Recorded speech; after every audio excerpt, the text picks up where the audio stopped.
Mes salutations à vous, bien-aimés frères et sœurs, amis, internautes, que la grâce, la paix et la joie de Dieu nous soient pleinement données par Jésus-Christ notre Sauveur, dans la volonté du Père éternel et par l'action du Saint-Esprit.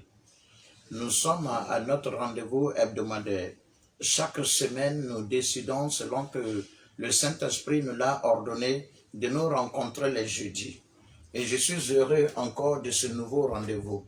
Je suis convaincu que Dieu qui nous a appelés à ce rendez-vous fera encore dans notre vie quelque chose d'indispensable, quelque chose d'important et quelque chose qui va encore nous élever tout en nous transportant du monde des ténèbres pour nous élever dans le royaume de Jésus-Christ. Bien-aimés, soyez les bienvenus à ce moment d'exhortation. Et ce matin, ton Dieu t'exhorte, il m'exhorte. Nous sommes appelés à désirer l'intelligence. Dieu t'exhorte, il te demande de désirer l'intelligence. C'est en fait cette exhortation que nous recevons ce matin. Je vais t'inviter à quelques minutes de prière avant que nous puissions être disposés comme des vases que Dieu va remplir. Père, au nom de Jésus, nous sommes là. Tu nous donnes toujours la faveur dans ce magnifique et précieux nom. Et en Jésus-Christ, notre Dieu, tu ne cesses d'agir pour nous transformer. Après que tu nous as sauvés, oui, mon Dieu, mon roi, en nous accordant ta paix par le pardon de nos péchés, tu nous édifies dans ta connaissance, afin que nous parvenions à ton image et que nous soyons, Dieu Tout-Puissant, ceux qui communient éternellement avec toi. Béni sois-tu, éternel Dieu, parce que tu remplis nos cœurs de tout ce qui est de toi, la sagesse, l'intelligence, la force, le pouvoir, l'autorité, l'espérance, la vertu, tout ce qui, mon Dieu, mon roi, est nécessaire, est ultime et indispensable pour une vie réelle, épanouie, sécurisée et une vie éternelle. Merci pour ce matin, dans le nom de Jésus. Amen. Désirer l'intelligence. Le Seigneur t'appelle comme il m'appelle à désirer l'intelligence. Il y a beaucoup de choses qui s'offrent à un homme. Il y en a aussi qu'il doit aller chercher. Mais que ces choses s'offrent à toi ou que tu ailles les chercher, il faut que parmi les choses que tu cherches ardemment, il y ait l'intelligence. Désire-les réellement. Si l'homme manque d'intelligence, il connaît une souffrance terrible. Ecclésiaste 10 nous dit ceci au verset 15. Le travail de l'insensé le fatigue parce qu'il ne sait pas aller à la ville. Vous voyez? Le travail de l'insensé le fatigue parce qu'il ne sait pas aller à la ville. Notre vie deviendra toujours une vie de souffrance, de misère, de difficultés, parce que nous sommes insensés. Ce qui signifie que nos sens ne répondent pas de la bonne manière. Et donc, nous manquons d'intelligence. Et parce que nous manquons d'intelligence, nous étouffons nos vies personnellement. Personne d'autre n'en est responsable. C'est toi à qui appartient cette vie. C'est toi qui connais cette vie, qui en est le premier ennemi, le premier adversaire. Tu l'étouffes, tu l'anéantis, tu la tourmentes. Et beaucoup de fois, tu ne t'en rends même pas compte. Parce que tu manques d'intelligence. Parce que je manque d'intelligence. Heureusement que Dieu a une ressource pour nous. C'est pourquoi tu dois désirer et je dois désirer l'intelligence. Dieu t'appelle à cela. Dans Proverbe 24, lorsque tu lis la parole du Seigneur, il est dit que c'est par la sagesse que l'on bâtit la maison, mais c'est par l'intelligence qu'elle s'affermit. Proverbe 24, lisons ceci ensemble. Verset 3. C'est par la sagesse qu'une maison s'élève et par l'intelligence qu'elle s'affermit. Et donc, lorsqu'on est sage, nous arrivons à bâtir les bonnes choses. Nos relations, nos projets, nos responsabilités, notre statut lui-même, notre identité, nous arrivons à les construire de la bonne manière. Ce qui signifie que la sagesse est un élément indispensable, capital pour la construction sécurisée et épanouissante d'une vie. Or, la sagesse est un don de Dieu. Elle nous amène à être à l'origine des choses. Elle nous amène à examiner les choses depuis leur origine, depuis leur nature véritable, et à savoir en profiter. Elle nous donne de la connaissance des choses essentielles, la connaissance des choses vitales. On ne peut pas être sage sans connaissance, et quand on connaît, il faut que ce qu'on connaît soit utile. Et donc, si quelqu'un est sage, il est vrai que sa vie sera bâtie. Et s'il est intelligent, cette vie qui est bâtie va demeurer. Ce qui nous amène à chercher à comprendre ce que c'est que l'intelligence. Bien-aimé, tu es intelligent, je suis intelligent, si seulement nous sommes capables, nous savons observer, discerner, choisir et utiliser efficacement. Il n'y a pas d'intelligence s'il n'y a pas ces facultés-là. Celui qui est intelligent sait observer, discerner, choisir et utiliser efficacement. Frère, sœur, Dieu veut que tu désires cette intelligence-là. L'insensé ne sait pas aller à la ville, tout simplement parce qu'il ne sait pas observer. La plupart du temps, lorsque nous sommes face à des situations, nous sommes confrontés à des réalités dans notre environnement, les choses qui sont tout autour, nous ne savons pas les observer. Nous ne savons pas regarder avec attention. Et ce qui fait que beaucoup de fois, des situations nous échappent. Combien de personnes dans leur maison ne se rendent même pas compte de la transformation que sont en train de subir leurs enfants. Ils ne savent même pas que l'enfant qui était si joyeux, l'enfant qui était si jovial, a commencé à devenir triste et amer. Ils ne se rendent pas compte de cela. Pourquoi? Parce qu'ils n'observent pas. Il faut savoir observer. Et cela est important. Un étudiant a été piégé par son professeur à l'université. Il a fait venir un corps dans l'amphi et lorsqu'il a décidé d'amener les étudiants au sens de l'observation, il a fait semblant de plonger un doigt dans l'anus du corps du cadavre et il a sucé rapidement un autre doigt. Après avoir fait cela, il a demandé aux étudiants qui aurait le courage de faire comme lui il l'a fait. En réalité, ce qu'il attendait d'eux, ce n'était pas de mettre le doigt dans l'anus du corps et puis le sucer. Mais l'étudiant qui a répondu est venu, il a mis effectivement son majeur dans l'anus du corps et il l'a sucé. Alors le professeur lui a dit, tu vois, tu n'observes pas. Tu n'as même pas compris que le doigt que j'ai mis dans l'anus du corps n'est pas ce doigt que j'ai sucé. Ça veut dire qu'il faut toujours avoir un esprit alerte. Chercher, observer, c'est important.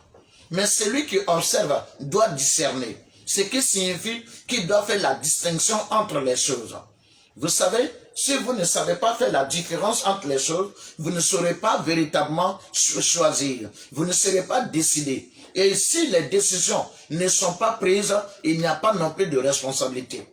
S'il n'y a pas véritablement de discernement, on ne peut pas avancer. Parce que sur quelle base? Avec quoi tu veux avancer? Avec quoi tu veux construire? Est-ce que c'est bon? Est-ce que ce n'est pas bon? Tu ne sais même pas ce que c'est. Combien de fois on a arnaqué les gens? Parce que tout simplement, quand bien même qu'ils ont fait semblant d'observer, ils n'ont rien discerné. Un homme assez intelligent, selon le sens humain, un monsieur qui était un attaché de santé, presque à la retraite, est allé prendre son salaire. Il revient de la banque et il trouve une foule quelque part. Voici des jeunes qui sont en train de jouer à des cartes.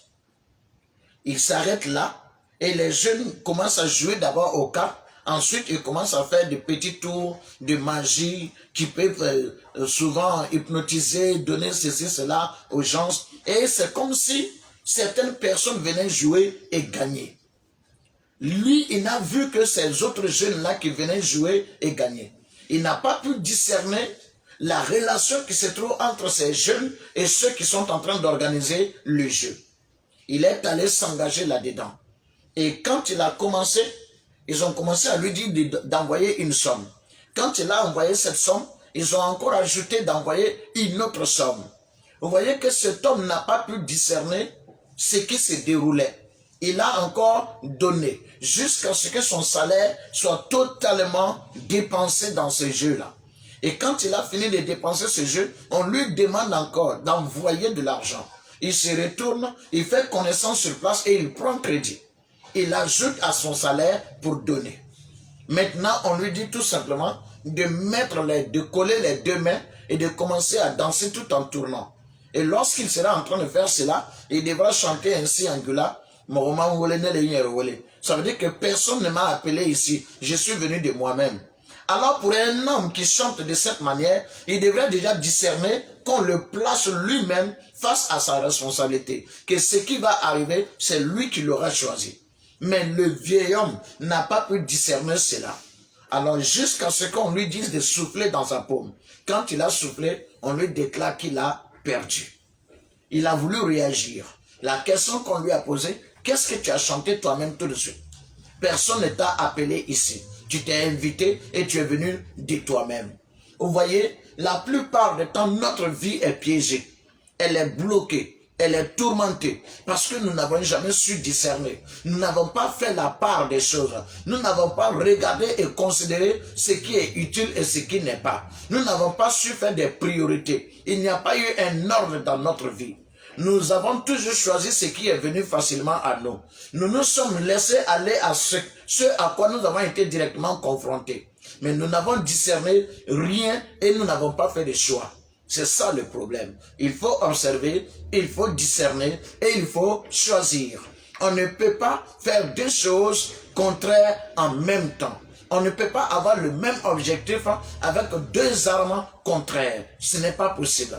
Alors nous sommes appelés souvent à choisir. Lorsque tu as discerné ce qui est utile, ce qui est bon, tu fais un choix. Tu décides de te laisser aller à ce qui est utile. Et c'est ce qui te permet d'avoir un sens de responsabilité. C'est ce qui te permet d'être déterminé.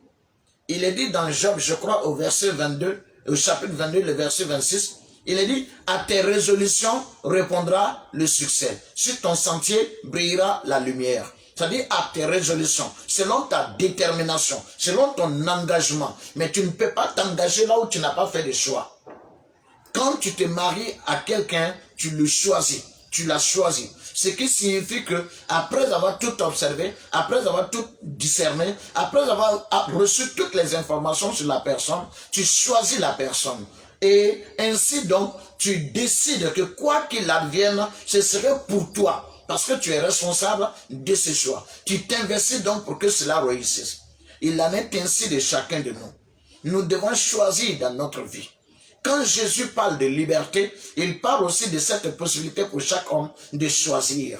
Le diable ne donne pas de liberté parce qu'il ne te donne pas la possibilité de choisir. Ce monde ne te donne pas de liberté parce qu'il ne te donne pas la possibilité de choisir. Il te manipule par le mensonge et il vient à toi avec de l'oppression.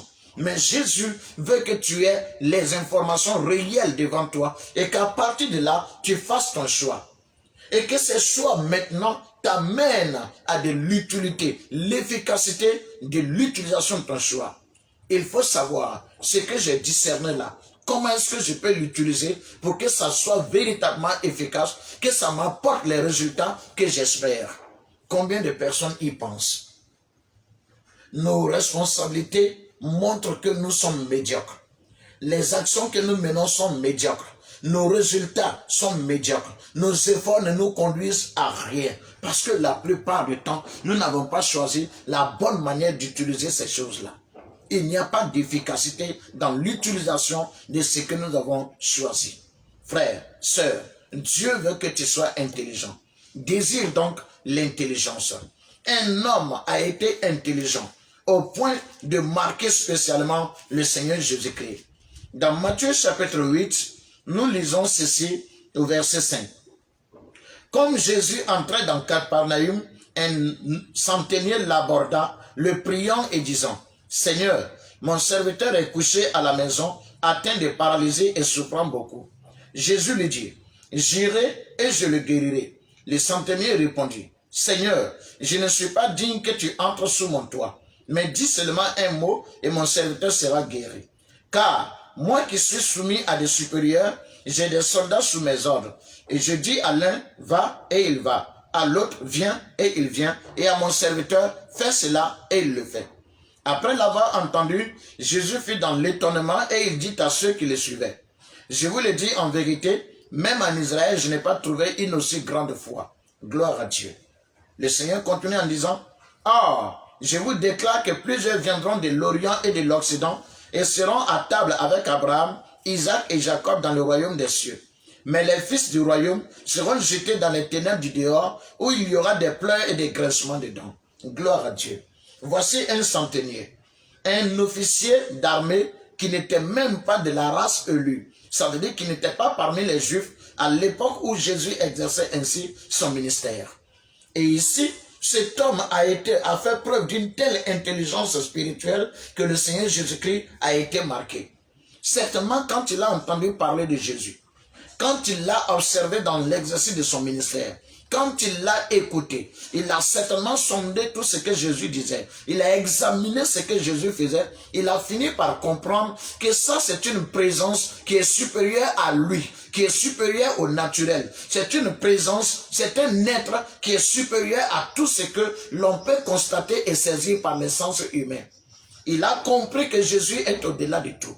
Et il a fini par rendre à Jésus sa nature de Dieu. Il a rendu à Jésus cette reconnaissance qu'il est véritablement l'être suprême.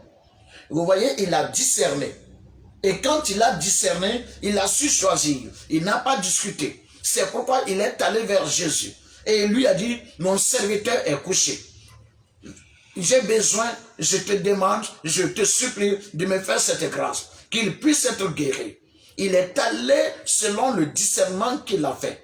Et quand il a fait le discernement, il a choisi de se confier en Jésus-Christ. Vous imaginez qu'il était centenier. Ça veut dire chef d'une unité de 100 soldats. Il aurait pu être facilement méprisé par des supérieurs, facilement méprisé par ceux-mêmes des soldats qui sont sous ses ordres. Peut-être que ses égaux en grade auraient pu aussi se moquer de lui. Mais il a fait un choix selon le discernement qu'il a eu. Il n'a regardé à personne. Et ça, il faut savoir agir de cette manière. Lorsque vous avez discerné ce qui est bien, vous n'attendez plus l'opinion des autres. Une fois que vous êtes convaincu de ce que c'est le bon chemin, c'est la voie, de ce que c'est ce qui est à faire, est-ce que vous avez à attendre quelqu'un? Cet homme n'a attendu personne. Il n'a consulté personne d'autre. Il n'a pas cherché à savoir ce que sa femme pouvait penser. Il n'a pas cherché à savoir ce que ses collègues pouvaient avoir comme comportement. Il s'est dit une chose, j'ai discerné. Cet homme est vrai, il est supérieur à tout ce que je peux connaître dans toute mon existence. Il est supérieur à tout ce que je peux imaginer. Alors, je n'ai pas à discuter. Je vais à lui avec tout le respect que je dois à un supérieur. C'est magnifique. Il a aussi discerné et il a compris qu'il y a l'ordre qui compte en toutes choses. Et l'ordre sera efficace. C'est pourquoi vous voyez ici qu'il a été intelligent dans sa marche.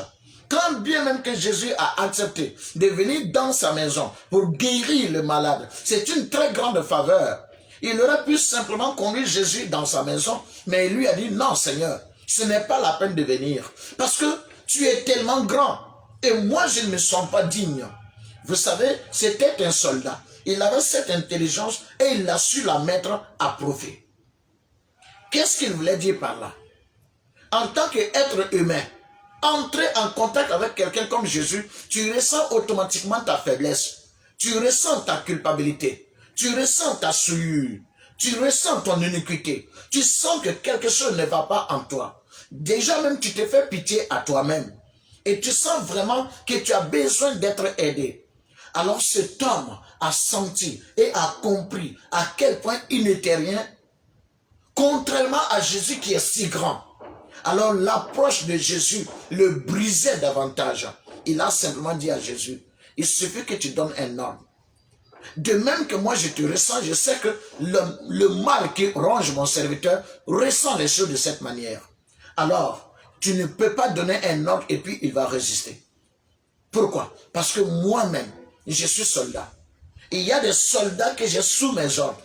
Et j'ai aussi des soldats au-dessus de moi. Et je sais, quand tu as affaire à un supérieur, tu es brisé, tu es rangé, tu es soumis. Et tu ne fais qu'obéir. Et tu ne peux pas discuter un ordre. Et toi, tu es plus grand que tout. De même que moi, je ressens ta grandeur. Je sais que toute autre réalité ressent et vit l'effet de ta grandeur. Alors, donne l'ordre. Et ce mal disparaîtra. Et mon serviteur se relèvera. Jésus était marqué. Marqué parce qu'il a vu quelqu'un qui savait observer jusque dans le spirituel, qui savait discerner, qui prenait facilement sa position, qui choisissait sans hésiter et qui était déterminé dans son choix avec une bonne manière d'utiliser son choix. Il a vu que cet homme était un grand. C'est pourquoi il s'est étonné. Il a dit, même en Israël, je n'ai pas vu une aussi grande foi. Pour dire que ceux-mêmes à qui je suis censé être révélé ne m'ont pas observé. Ils n'ont rien discerné en moi. Ils ont méprisé ce qui est d'une très grande valeur. Ils ont dédaigné ce qui est si important pour eux. Parce qu'ils n'ont même pas pris la peine d'observer. Ce qui fait qu'ils n'ont pas pu discerner. Et donc ils ont fait le mauvais choix. Ils m'ont abandonné. Moi qui suis une source d'eau vive, pour se creuser des citernes crevassées qui ne retiennent pas l'eau. Ils ont fait le mauvais choix. Vous voyez? Et en faisant le mauvais choix, évidemment, on ne peut pas faire le bon usage. Mais cet homme a su faire le bon usage. Il a su s'humilier quand cela était nécessaire. Il n'a pas regardé autour de lui. Si je me rabaisse, est-ce qu'après, mes officiers inférieurs, ceux qui sont en dessous de moi, me considéreront? Puisque je me suis rabaissé devant un civil. C'est ce qu'il aurait pu dire. Mais il a compris qu'il faut aller au rang spirituel plutôt qu'au rang militaire. Il a choisi le bon rang, il a choisi le bon ordre et il a reçu la guérison de son serviteur. Et en plus de la guérison de son serviteur, il a reçu l'éloge de son Dieu, les témoignages de son Dieu. Ce qui signifie qu'il a été inscrit dans le livre de vie et de gloire de son Dieu. Jésus a terminé pour dire, des gens viendront de toutes les nations et seront dans le royaume de Dieu, mais les fils du royaume seront rejetés. La différence, l'intelligence. Alors frère, il faut désirer l'intelligence. C'est ce à quoi Dieu t'appelle en ce jour. Que la grâce et la paix du Seigneur soient avec toi et que cela t'apporte une grande intelligence, qu'avec l'intelligence tu t'épanouisses dans ta vie de chaque jour et que tu fasses des progrès évidents. Merci notre Dieu de nous avoir exhortés, enseignés, édifiés ce matin au nom de Jésus. Amen.